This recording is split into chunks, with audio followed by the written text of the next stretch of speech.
njagala tutandike n'ennongooserezo oba n'amateeka amapya oba olyawo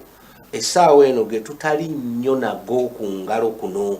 kubanga waliwo amateeka kati buli muntu lyamanyi nti lino nze ku by'ettaka lino ndimanyi naye njagala tutandike n'amateeka amatonotono oba olyawo gatandika okukola omwaka guno oba agatandise okukola omwaka oguwedde ku nsonga z'ettaka. Bali nnyo Saalongoosebwa. Ekikulu abantu balina okumanya nti amateeka gakyuka era bwe bagawandiise si bwe gasigala. Gajja olw'embeera eriwo, gajja okuteekawo okulungamya okusinziira ku mbeera eyo beetuuse mu kitundu. Ekyo gasobola okukyuka nga paalamenti ye gakyusizza, naye gasobola n'okukyuka nga kkooti ewadde ensala. Ensala neefuuka entambuza y'amateeka empya. So tulina ennongoosereza y'etteeka ly'obusika eyakolebwa mu 2022 era yatandika okukola mu April 2022. Kaakati ennongoosereza eyo yayita ebintu bingi nnyo naye ebisinga obukulu byenjagala abantu abalabi baffe beetegereze nti waliwo ebbaluwa gye tuyita letters of administration oba letters of probate nga ze zino ebbaluwa eziweebwa omuntu bulijjo mu mateeka addukanye estate y'omugenzi gundi yafa ne mugenda wa Administrator General ne mugenda mu kooti ne babawa ebbaluwa eyo era bulijjo bw'ogifuna omanyi okiwedde okola bukozi obeera na buvunaanyizibwa bwa kutwalayo inventory oba okulaga estate obadde ogitambuza otya nga bwe buvunaanyizibwa bw'osigaza bwokka okuteekayo inventory n'otuukiza obuvunaanyizibwa bwo n'ogabira abantu b'olina okugabira ataddewo ennongoosereza ezo ebbaluwa nga ziggwako oba tukiyite expire nga bagikuwa ebbaluwa eyo emala myaka 2 gyokka nga bwe giggwako eba tekyalina makulu oba nakipapula nga tekyalina makulu ebanga alina kalenda ya 2023 oba olina kalenda ya 2023 tekyalina makulu gyoli kati n'eyo ebbaluwa bwetu bwebeera era etteeka ne lirambika ne kitandika ddi etteeka ne ligamba nti buli eyafunye ebbaluwa oluvannyuma lwa April 2022 okugeza eyagifuna mu May 2022 eyagifuna mu 2023 wonna wagifunira ebbaluwa eyo emala myaka 2 gyokka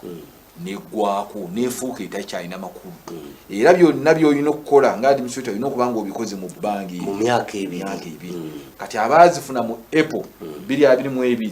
tuyingidde 2024 kitegeeza mulinayo emyezi 3 gyokka oluyingira April ng'ebbaluwa eyo tekyalina makulu olina okuba nga obuvunaanyizibwa bwo obutuukiriza mu bbangi oli ayinza okwebuuza bwe mba sinnamaliriza nga wabulayo akabulayo naye nga bbangi eyo terigenda kummala nga twafuna letters twalina okusooka okugoba special ettaka lyalimu enkaayana tubadde tuteesa n'ab'ebibanja abaana b'enna okugabira abamu badde tebaliiwo osobola okuba n'ensonga eziwerako ezo kooti yakitunuulira mu nnongoosereza ne bagamba nti kale onooweebwa omukisa ebbaluwa ezo okuzizza obujja nga omatizza kooti nti mu myaka 2 tebisobose era kati kooti eneekuwa omukisa omulala gwa myaka emirala 2 kati mu myaka 4 byo birina okuggwa oba oyagala oba toyagala naye ne mu myaka gino 2 tekiri automatic bwe giggwaho nga tomaliriza buvunaanyizibwa olina okusaba olukusa kooti n'ogimatiza kati akakwakuliza ak'okubiri b'olina okugabira oba bwe tuyita ba beneficiaries balina okuwa olukusa okwongezaayo okusaba kuno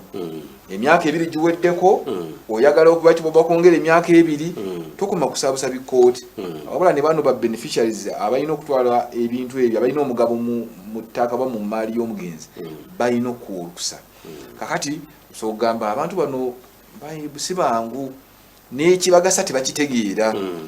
basobola okugaana okutusa nkola ntya naye nga kyenkola kibagasa naye ebirungi tebabitegeera kooti era etunulya embeera eyo era etteeka lyagamba nti bw'oba olina ba beneficiaries ng'ensonga tebagitegeera oba nga bato teekamu okusaba mu kooti ogambe bano olukusa baalugaanyi okulumpa naye ekyamazima bigasa bo kati nfu kyokuleka emaali y'omugenzi eyonooneke bwetyo nsaba kooti ompa obuyinza kooti esobola okuwa obuyinza ne bwe babeera bano ba beneficiary bagaanyi singa ogiraga nti bagaanyi ate byoyagala okukola bikola ki bigasa bw'obadde otandise ku kyapa okiranze kifulumidde ku special gazette enaggwako emyaka 2 giweddeko obaga bannange olugendo tulutandise twali twetaaga tulumalirize batumulanze n'ekyapa tuba tetunnakifunula tweyongezeeyo ekyapa tukijjeyo tugabane nti nedda kati osobola okunnyonnyola kooti negamba tuli bamativu kyoyagala okukola kigasa bano wadde bo tebakitegedde obuyinza tukoze eki kati abo abaafuna ebbaluwa okutanga ne April 2022 naye waliwo abaziina emabega kati abo kooti yabagamba iteeka lyagamba myaka 3 bantu bawadde emyaka 2 bafunye kuva mu 2022 kubanga badde bakimanyi mwabazifuna 2025 2010 biki kooti egambye gwe myaka 3 okutandika ne 2022 so bwe tunayingira April 2025 obadde ozikozesa byonna byoyagala kakasa nti byonna obikola ki biggwanga April 2025 ije emyaka ejisa omuntu yekago bawe ebbanga eddiniku ye administrator general administrator general asobola okuddukanya estate y'abantu naddala bano abakayana abaganya okukanya administrator general n'afuuka administrator kooti yamu emyaka 5 kubanga ye ayina enkizo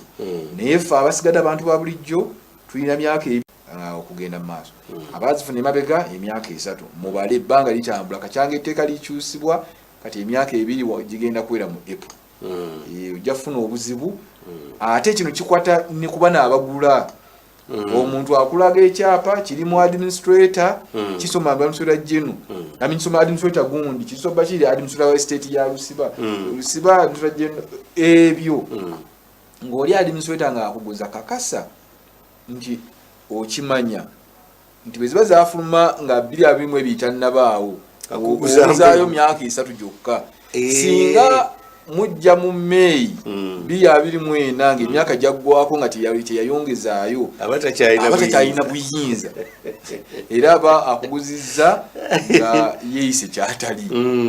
abantu bakifeeko kikwata ku balina letters kikwata ku ba beneficiaries naye naffe omuntu wa bulijjo ayinza okugula property